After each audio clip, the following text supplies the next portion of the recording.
Welcome, you're watching the India Development Debate. I'm Tamanna Inamdar. In the latest temper tantrum, US President Donald Trump has lashed out at India before two key meets with Prime Minister Modi. Tweeting on his way to the G20 summit in Osaka, Japan, Trump wrote, and I quote, "I look forward to speaking with Prime Minister Modi about the fact that India, for years, having put very high tariffs against the United States, just recently increased the tariffs even further. This is unacceptable and the tariffs must be withdrawn."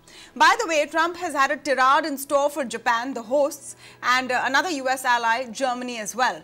So how should India deal with Trump? To speak on this, I'm joined this evening by former Ambassador Vishnu Prakash, Jayant Dasgupta, former Ambassador and former Permanent Representative of India to the WTO, Rajat Nag, a Distinguished Fellow at the National Council of Applied Economic Research, and Richard Rosso, Wadhwani Chair in US-India Policy Studies at the Center for Strategic and International Studies. So essentially, we have a top panel of experts who watch foreign affairs. But nowadays, and let me start with Ambassador Vishnu Prakash, there's another category of experts who need to watch what Donald Trump does, the US president, what he's tweeting and what he really means to say. Do you think that because of the kind of communication President Trump has had, he gets away with what is essentially a temper tantrum? Well, American leaders have usually believed in the their mantra has been, do as I say, not as I do. So President Trump has started using tariff as a stick to beat everybody, and while he has been imposing tariffs left, right and center, India's restraint, which we have shown exemplary restraint in waiting for a month, and then we have imposed token tariffs, but hyperbole is the strong suit of President Trump, and we have to take it as it comes. So it's not just India, but practically every nation is getting the same Trumponian treatment, and we have to deal with it. But that said, and I'm saying that in a lighter refrain, I said that in a lighter refrain, it's a very important relationship. And what we saw yesterday, the discussion between the External Affairs Minister and Secretary of State Pompeo was quite positive. We are not papering over differences, but at the same time, we want to build a partnership. And I would like to believe that tomorrow's meeting between Prime Minister Modi and President Trump would be a good meeting. There will be a lot of follow-up to be done, because obviously decisions will not be able to be taken at the meeting between the two leaders. Yeah. But given the big picture involved, I guess the trade matters, though significant, are not a make or break, and we have handled even more difficult situations, and we'll be able to handle it. No, so, you know, the sense I get is, and I like the word you've coined, the phrase you've coined, Ambassador Prakash, Trumponian. So the sense I get is, and let me come to Jayant Dasgupta on this, is that we know that these kind of tweets will come, but we're not taking it very seriously. It's almost as if, and I don't know if this is the right comparison, you know, you have an errant child who's used to throwing tantrums and having his or her way, and then after a point you say, okay, this is natural behavior for this person, so you don't take it very seriously. But at the end of the day, Mr. Dasgupta, in terms of communication and statecraft, can India, beyond a point, afford to not really have a response to the way Donald Trump has very publicly sort of sent a veiled warning before this very crucial meet? And there are two sets of meetings in which he will be speaking with Prime Minister Modi.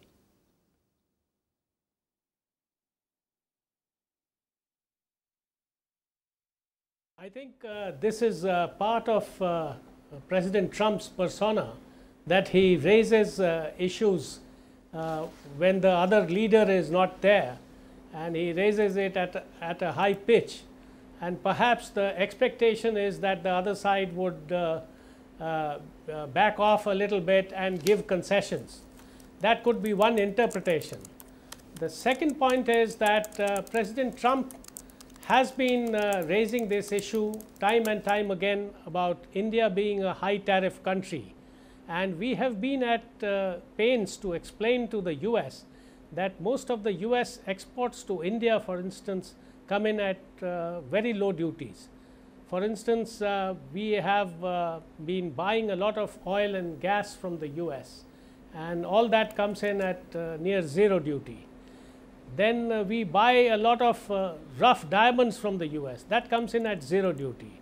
So there are a large number of items which attract either zero or very low duties. And as far as India is concerned, though its commitments at the WTO enable it to go up to about 34% tariffs on industrial products, Right. its actual weighted tariff is somewhere around 7.6%. So this has to be explained to the team that advises President Trump time and time again, and we have to keep up the dialogue. We can't give a response which affects our bilateral trade adversely. Yeah. No, absolutely. But you know, the explanation you're talking about, I mean, there has not even been a recognition that the tariffs that India imposed finally after waiting for over a month on 28 items were retaliatory tariffs at the end of the day. Is it more of bluster? Rick Rosso, I want to come to you on this and just break down what the Trump protocol is, because we've seen this in you know, his last global visit as well. Is it a way or a method to sort of set the agenda and make sure that you're controlling the narrative before he gets into these meets? You start from a tough position, and perhaps it works for his negotiation skills. Well, you know, I think that a lot of people overthink how the president approaches trade and tariffs. He says what he means. I mean, a year ago, we flagged for India that, you know, based on these things, and we can debate whether they were right or wrong, but unless India took steps that the United States has kind of laid out, that we would remove GSP. And there weren't substantive agreements made on the Indian side to do those things, and GSP was removed. So I wouldn't take this as bluster. We've seen a president here in the United States that is very active in going after those countries that we have either real or sometimes perceived trade deficits. But I would want to add one other thing. You know, while over the last 30 years, India has made great strides on opening up its market, you have seen the Modi government on tariffs and on import substitution take steps backwards that we hadn't seen from previous prime ministers. He's been terrific about opening the market for foreign investors. But if you look at, for instance, last year's budget, where India doubled customs duties on about 49 product groups, and you've seen an expansion of import substitution rules, here in Washington, you know, companies that are impacted by those specific issues, they, you know, have a very loud voice, and they can drive the narrative and agenda in Washington. And if they say India, one of the biggest, fastest growing markets, has imposed new trade barriers, and that happened before Trump did this, even though it may be a very narrow list of topics and issues and products, a small number of companies that feel aggrieved can have a big impact in Washington. So I think a lot of this took root first in Delhi with some of these trade steps, but we have a president now that's willing to strike out and fight when they see trade imbalances and any kind of problems around the world. So tough situation we're in.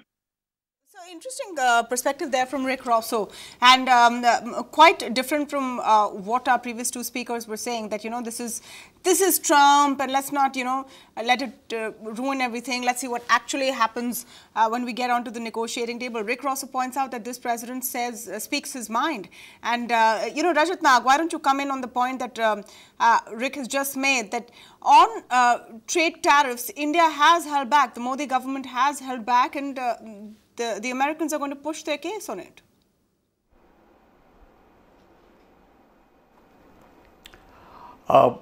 Valid point. I think what is important is, in the larger context of this meeting between Prime Minister Modi and President Trump, is to make sure that it doesn't get too focused only on trade. Of course, Mr. Trump and his tweets want to push that agenda, but I think it's important that India does not react to every tweet. Yes, trade is an issue, but as Jayant was mentioning and my previous colleague just mentioned, India is very WTO compliant. As a matter of fact, I think Jayant made a very important point that according to WTO rules, we actually could raise the tariffs much more. I don't think we should. I'm not at all suggesting that. All that I'm saying is that we shouldn't let this meeting be exclusively focused on trade. There are other issues, much larger geostrategic issues, the multipolarity of Asia, multipolarity of importance of India in that multipolar architecture. We have got the 2+2 forum. We have got the issues of the oil imports, Iran, of course, the whole issue of terrorism. So I think it's very important that Mr. Modi rises above the noise, and Mr. Trump does tend to, as I think you were suggesting earlier, Tamanna, force the agenda by saying something dramatic before a meeting. I think it's very important that India does not react in sort of in a one-on-one issue, but really focuses on the larger geostrategic issues that the two countries face and must recognize. Okay, some valid points. And now remember, this is an open debate. So if any of our panelists have a point where they want to come in, just indicate and I will come to you. India has a lot more on its plate than just trade. Yes, Ambassador Prakash. What should we be focusing on? At the end of the day, we want to set the agenda for what our meeting is going to be like as well, isn't it? Well, let us look at, before I come to the issue of commerce and trade, let me talk about the big picture. And frankly, the relationship has been transformed in the last 20 years. Look at where we were 20 years ago and where we are today. We do not have such a robust and multifaceted relation with any other country, be it security, defense, intelligence sharing, education, energy, political, you name it. So it is a very, very important relationship, and the best part is that there is a consensus across the political spectrum in both countries to build on that relationship. So I am quite bullish on that relationship. Let us park that bit for a moment. Now let's come to, again, while I agree with my previous panelists that trade cannot be the sole agenda, and we have not made it the sole agenda. In fact, I think that we have handled this quite well. You know, let's be very realistic. Mr. Trump is a personality who has little time for legalistic arguments. He is very impatient with WTO. He does not care too much about the established norms. The very fact that we tell him that, make legalistic arguments, I don't think is going to cut much of an ice with him. He is a person who understands or believes that he understands trade. He sees even strategic relations through the lens of trade. So that is a reality. And I think that this is the cards that have been dealt to us, and we have to play with those cards. And also the fact remains that if I put myself in the shoes of the American side, from their perspective, there is a trade deficit and they want to narrow it. But we are, as my previous speakers had mentioned, Jayant had mentioned that, we are importing more oil, gas, etc. So what I'm trying to say is that we have to kind of deal with the gentleman as he is. Now, can we roll over and play dead? No, we cannot. So there are certain things that we'll have to concede. A dialogue is the way forward. But when it comes to our core interests, like the S-400 deal with Russia, like the External Affairs Minister mentioned yesterday, we will do what is in our national interests.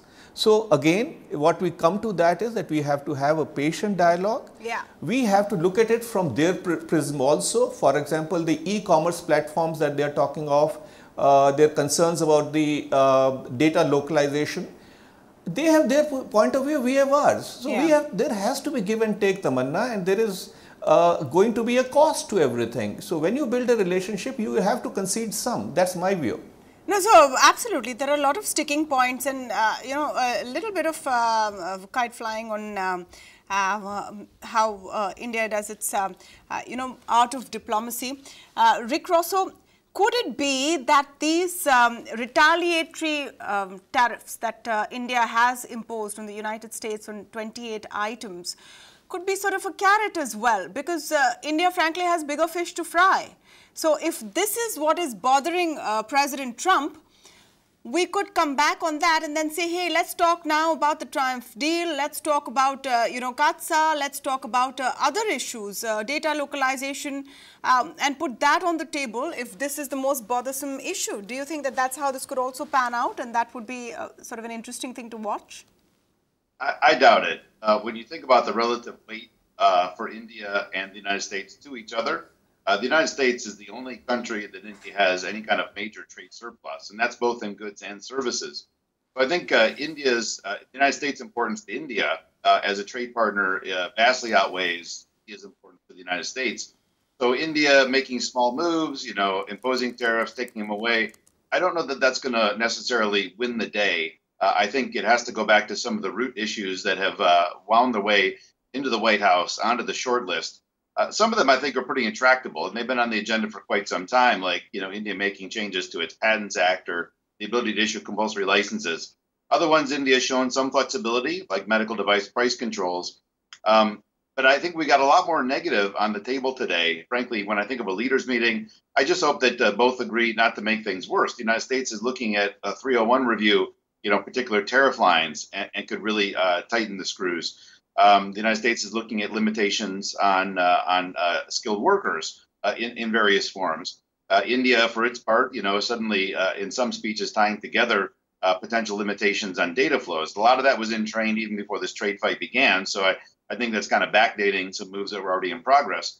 But I think both leaders actually have more dangerous weapons on the table today than they have mindset on removing this stuff. So the one positive element, though, that, from somebody who grew up in the private sector that I always try to bring up is actual trade flows are looking quite good. Last year, U.S.-India goods trade was $92 billion. That was the most that it ever has been. That was the year through April.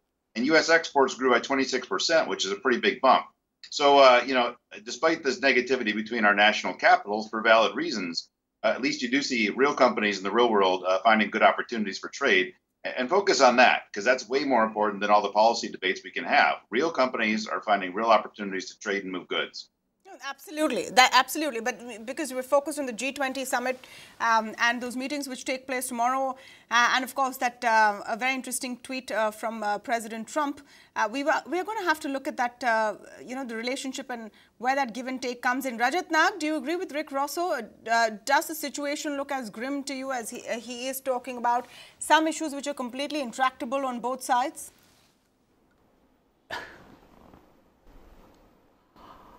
I think that's the reality. There are some issues which are more intractable than others. But, in a summit meeting, you try to really stay at the larger sets of issues, which is, I think, as Ambassador Prakash was saying, is the larger issues of relationships between the two countries. Mr. Trump, I don't think, is going to get satisfied if we sort of say, okay, we'll back off on this, because that's exactly the sort of thing he wants. He wants to declare victory.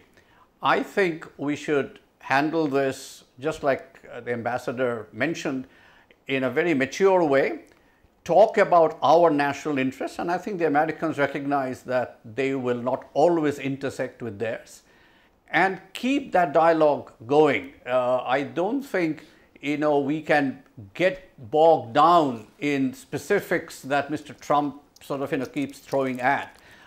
He seems to be sort of talking about us being the tariff king, and he seems to have this misplaced emphasis on the Harley-Davidson motorcycles, for example.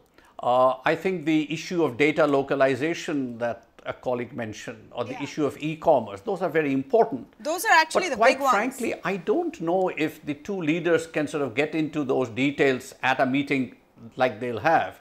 So best is to keep calm, make sure that the geostrategic interests of the two countries are not compromised and not challenged, and move forward. I don't think we should be either too pessimistic or worried just because Mr.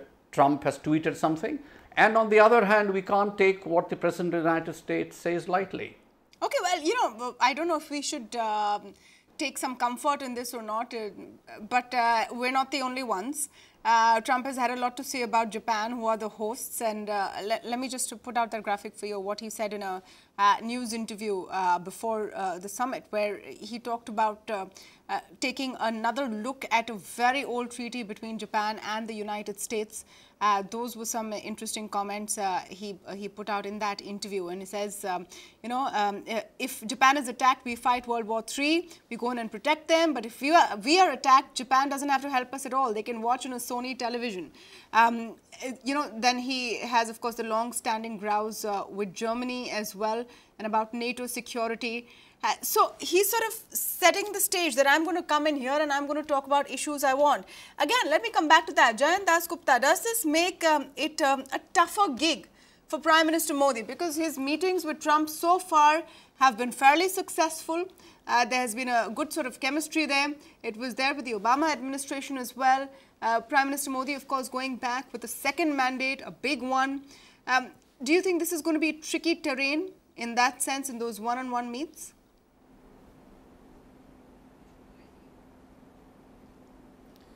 I think our Prime Minister is a very seasoned politician, and he knows that there are many other things on the table other than trade. And I'm sure he will also raise concerns about certain issues of common interest with the US. Of course, trade is important, but one thing needs to be borne in mind, and that the US exports to India are also increasing, and the trade deficit is diminishing.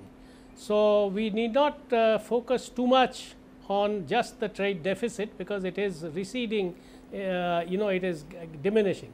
The second point I wanted to mention is that on data localization and e-commerce, those are complex issues and which will probably need resolution at the multilateral level.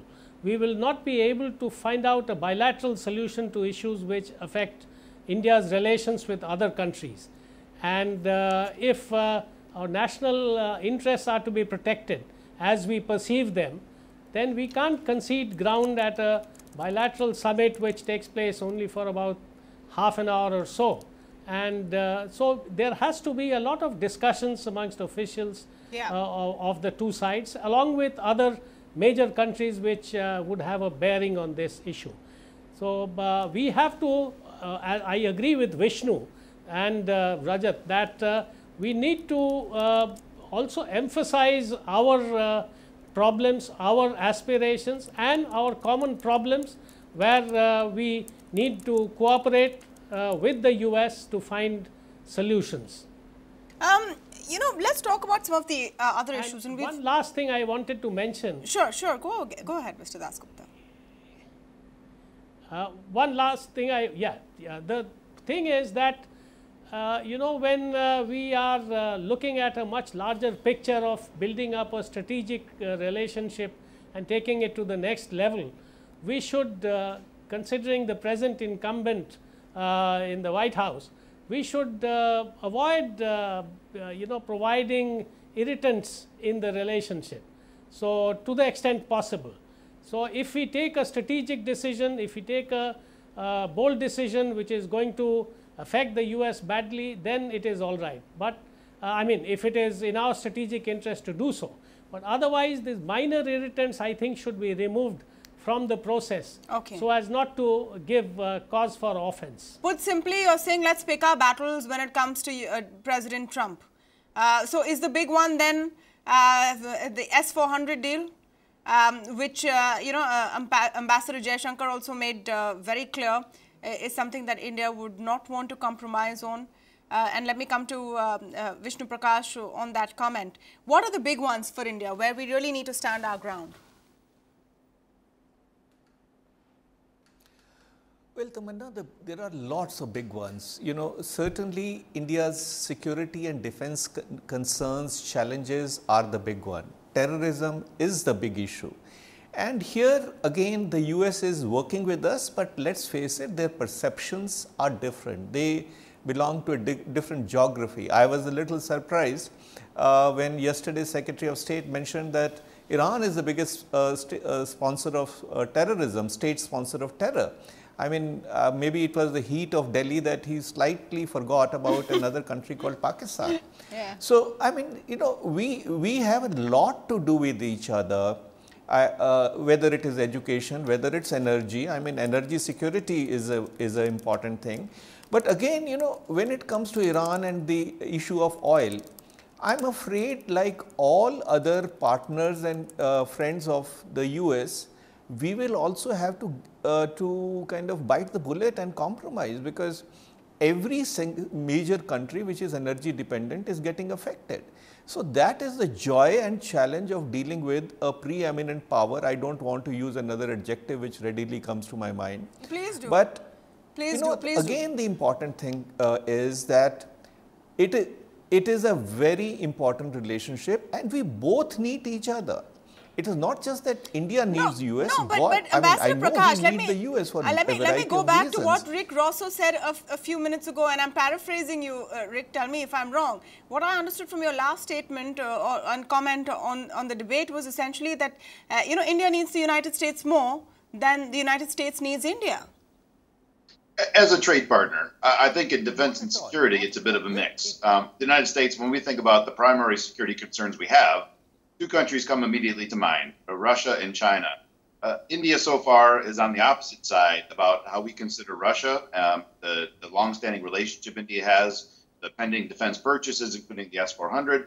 So there, you know, there's going to be friction and contention. With China, I think we have a lot of alignment basically on China's motives and the long-term security concerns. The difference we have with China is kind of the geographic considerations. You know, for the United States today, we see the primary points of concern primarily in Southeast Asia and East Asia, whereas India looks around and says, you know, look, China is already a major presence in the Indian Ocean. The United States has been a little bit slow to respond to that. So I think in terms of our core security interests, you know, we got a big division between us when we look at Russia, but a lot of similarities in China. We just need to approach the geographic differences in how we think of China. So I think on trade, the United States is more important. I think in terms of investment flows, India is more important to the United States than vice versa. And on security, it's a bit of a mix. Okay, let me come to the point of security. Ambassador Prakash, do you want to respond to that? You were completing your point. Can I come in for a moment? Yes. Let me just get Ambassador Prakash to finish his point, and then I'll come to Rajat Nag. Yes. No, basically what I was trying to say is that it is not that it's a one-sided relationship. No one-sided relationship can survive, prosper.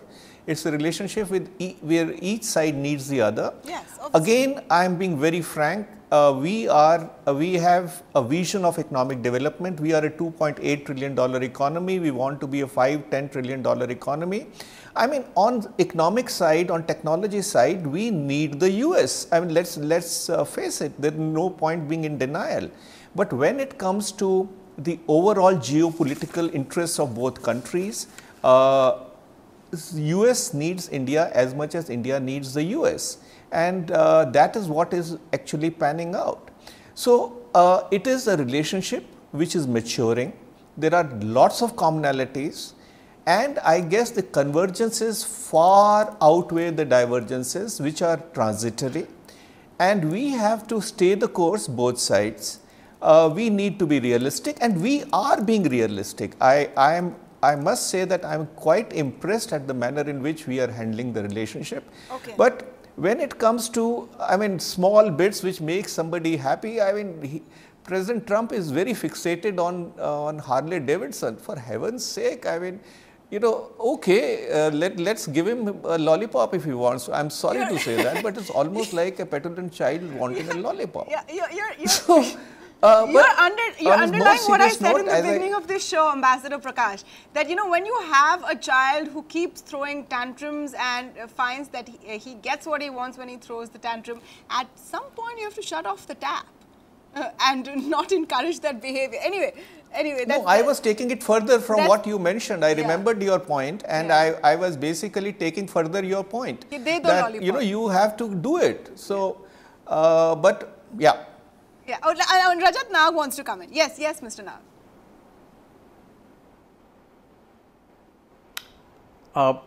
You know, I think Tamanna, led by you as the anchor, I find this panel is extremely rational and being very strategic. I'm not talking about myself. Now, that is, I think, the problem. Okay. We are talking about rational, strategic issues. I fully agree with the points that Ambassador Prakash and my other colleagues on the panel are making. But we are dealing with the other party or a particular person in the party who is very transactional. And therefore, we have to keep that in mind, that we can't get swayed.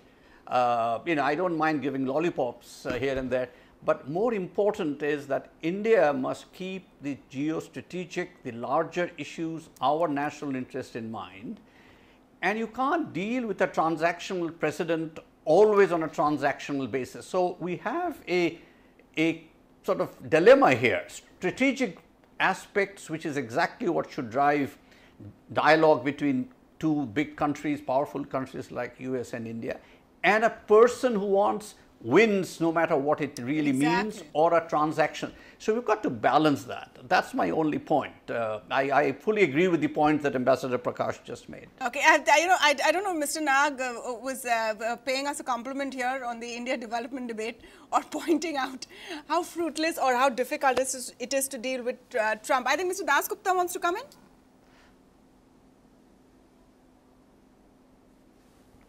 Yes, I just wanted to say that India, of course, needs the US for different variety of reasons, but the US also requires to have a good relationship with India for a different set of reasons. So the gentle way to put it across would be the best way to do it, with President Trump especially. And I'm sure his advisors would also be trying to impress him with the kind of geopolitical interests that are shared between the two countries.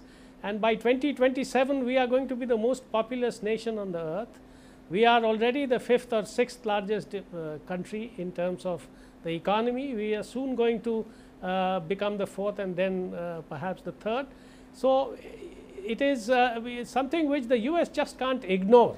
And it has to treat us as equals in this relationship. Of course, the things which we bring to the table would be different for the US and for India. And just focusing on one small thing like trade, and then also on a micro issue like Harley-Davidson tariffs, I think is perhaps not very is not very rational, and also it harms the overall bilateral relationship. Now, let me break down for you what some of our guests are saying on geopolitical. Is that we have to. Yes. Yes. So essentially, if Trump wants to keep China in check, he needs India.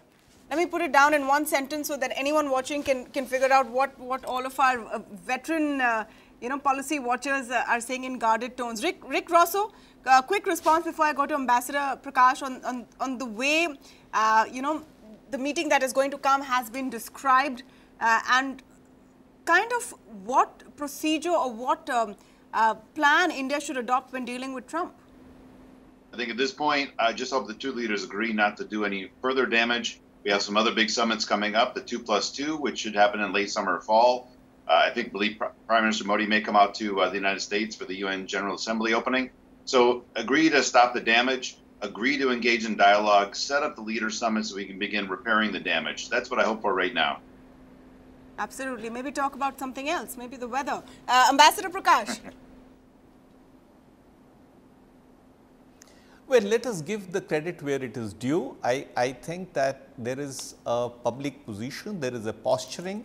Every nation, while getting into a dialogue, adopts a maximalist position, but is aware of the nitty-gritty. And as my colleagues have mentioned, and very rightly, that President Trump has his advisors who do give him their perspective. At times he agrees, at times he doesn't agree.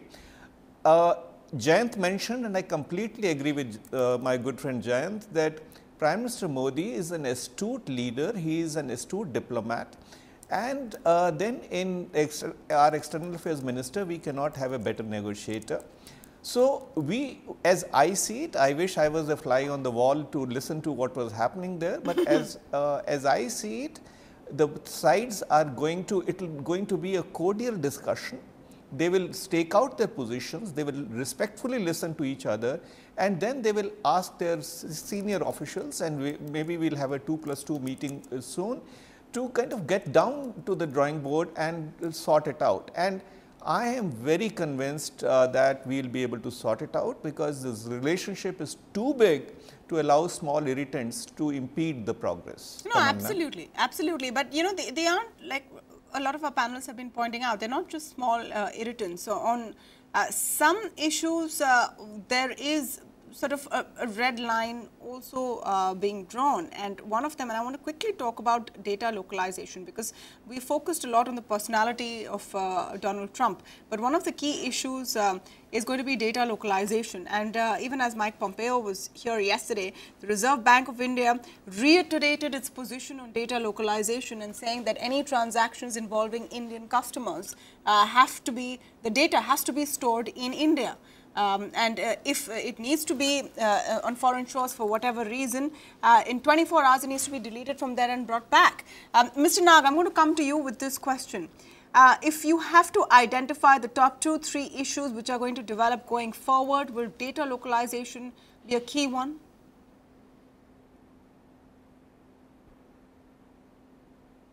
I think localization of data, the e-commerce platform, and these will have very major repercussions going forward. And I agree entirely that these are not issues that you can deal in a bilateral meeting of the heads of state, but needs a lot of work. What does localization of data mean in a very internet connected world? I mean, what does it really mean? Does it really just mean the servers are physically located? Is that good enough? I strongly support the concept of localization of data. An economy of the size of India is not to be treated as just any other economy, where you can say data will be stored in somewhere in the Silicon Valley or somewhere in the deserts of Arizona. But I think that needs a lot of homework, which I don't think has been done. But that is something which has to be done. India and USA, and I think somebody made the point that it cannot be a bilateral issue. I think Jayant was making this point. Yes. It has to be a multilateral setting. And this is why I think a point that I hope keeps coming out of this G20 is the need for the multilateralization of issues which cannot be and should not be solved at a bilateral level. And a multipolar world in which India and the US obviously are very important, and so is China, Japan and other countries, have to play that out. So that global architecture of multipolarity, I think, Tamanna, is the key thing which I hope very much does not get trampled on too much in the G20 summit and also in some of the other meetings. Sure. On data localization, though, the message has gone out clearly that till there's no solution which works for all countries or on a multilateral level, each nation will have to look out for themselves, as has been happening. So data is going to be the next sticky point, perhaps. Well, we've spoken all that we could on what President Trump and Prime Minister Modi should talk about and how they should deal with each other. The rest we'll have to leave up to them. And of course, all the updates on what finally happens and whatever we learn will be right here on ET Now. I want to thank all of you for joining us on this show.